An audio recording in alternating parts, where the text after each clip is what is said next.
bombastic side-eye, criminal offensive side-eye.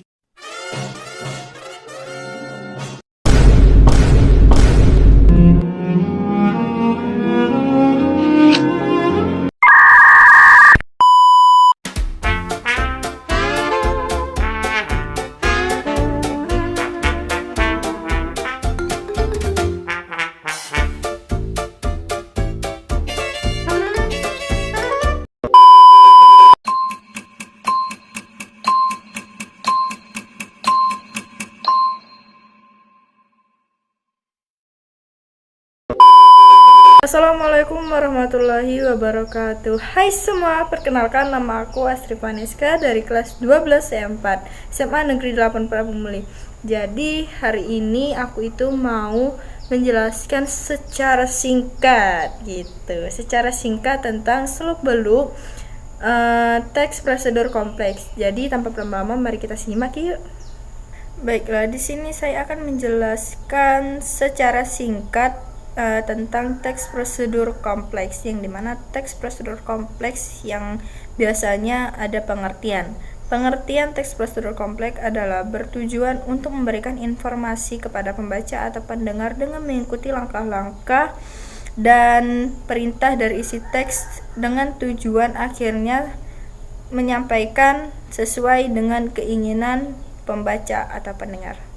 Yang kedua yaitu ada ciri-ciri teks prosedur kompleks. Yang pertama, yang dimana teks prosedur kompleks memiliki 7 ciri-ciri. Yang pertama, terdapat tujuan, langkah-langkah, dan penutup. Dan yang kedua, terdapat kalimat saran dan larangan. Yang ketiga, terdapat kalimat langsung dan tidak langsung. Dan yang keempat, terdapat kalimat keterangan. Dan yang kelima, menggunakan kriteria atau larangan tertentu. Dan yang keenam, menjelaskan dengan terperinci. Dan yang ketujuh, berisi pemberian informasi.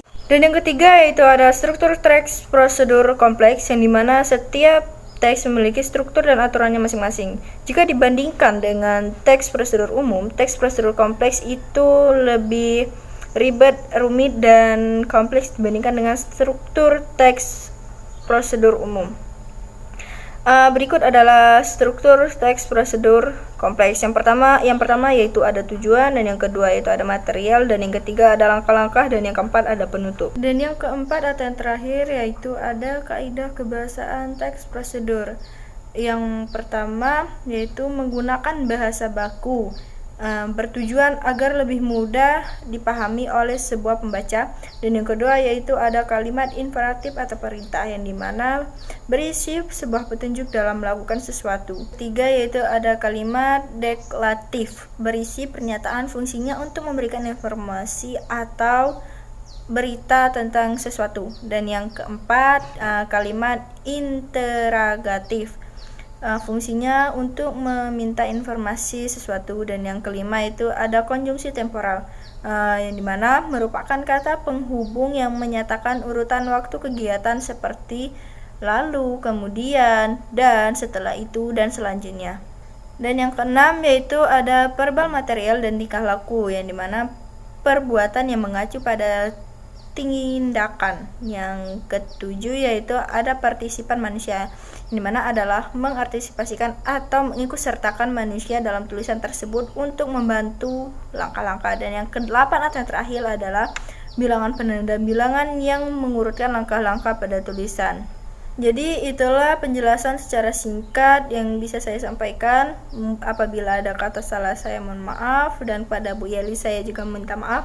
Kepada Allah saya mohon ampun. Saya akhiri, wassalamualaikum warahmatullahi wabarakatuh. Dadah.